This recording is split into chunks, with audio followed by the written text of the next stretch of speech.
তো বন্ধুরা, এখন আমি এই কাঁচকলার দিয়ে যে ভাপ দিয়ে নিয়েছিলাম সেগুলোকে পিস পিস করে কেটে আমি এখন ভেজে তুলছি।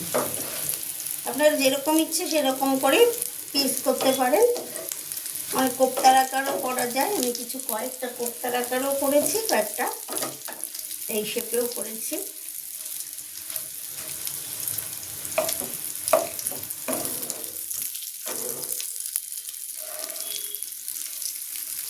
না বললে কেউ হঠাৎ করে বুঝতে পারবে না, ভাববে মাছের পিস।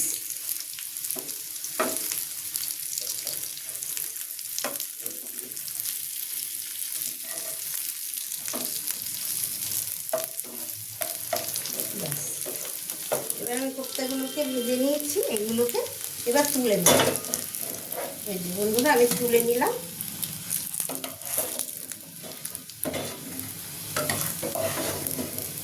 এভাবে আমি পিসগুলোকে তুলে নিলাম।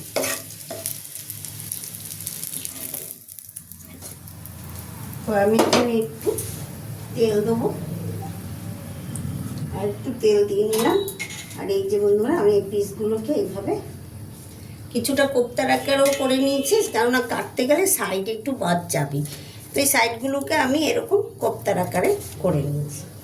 এবার আমি একে একে সব ফোড়ন দেবো। তেজপাতা, এখানে গরম মশলা দিয়ে দিলাম। এরপরে আমি একে একে এই যে জিরে বাটা দিয়ে দিলাম। জল দিয়ে দিই, তাহলে মশলাটা পুড়বে না।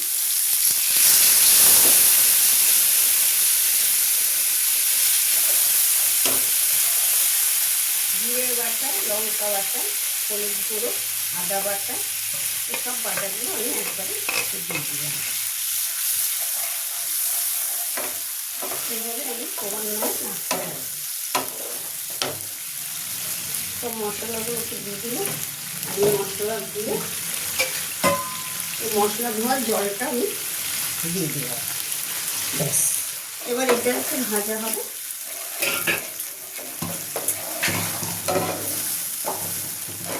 এর মধ্যে যা যা দেওয়ার আর বাকি রয়েছে, নুন, মিষ্টি, হলুদ টলুদ দিয়ে রেখেছিলাম, নুন দিয়ে দিলাম, আর একটু মিষ্টি দিয়ে দিলাম। সব কিছুতে একটু মিষ্টি দিলে ভালো হয়। একটু মিষ্টি দিয়ে দিলাম। এবার এটাকে ভাজতে হবে। মশলাটাকে ভালো করে কষিয়ে নিয়ে আসবো।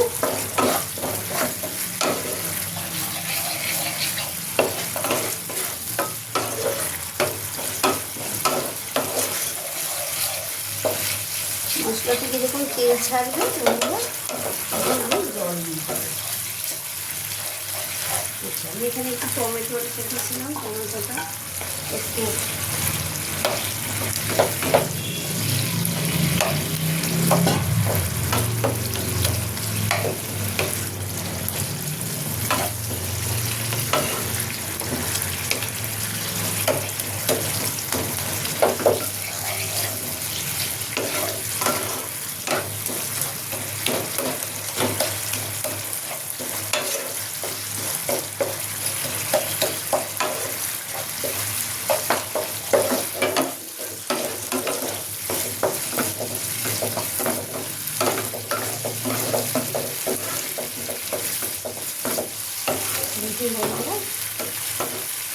তেল ছাড়া শুরু হয়ে গেছে।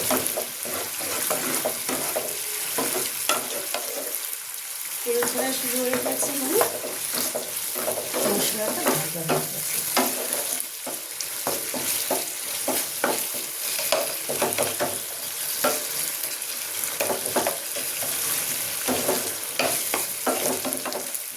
ব্যাস, এবার আমি জল দিই।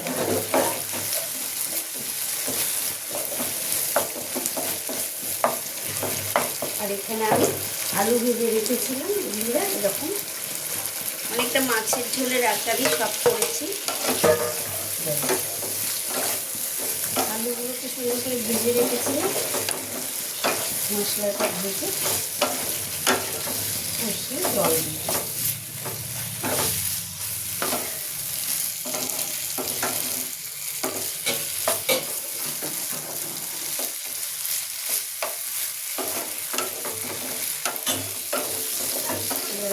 জল দিয়ে দিলাম।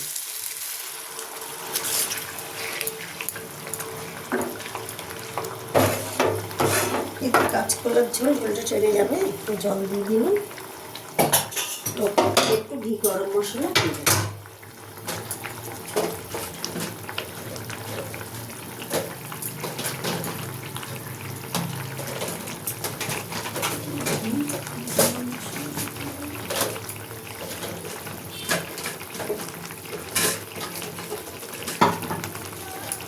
উপর থেকে আমি একটু গরম মশলা দিয়ে দিলাম,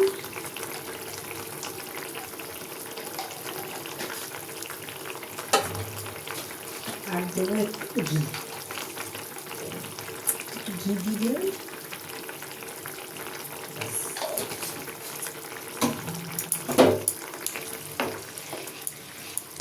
তবে বন্ধুরা মাছের আকারে কিন্তু মাছ না,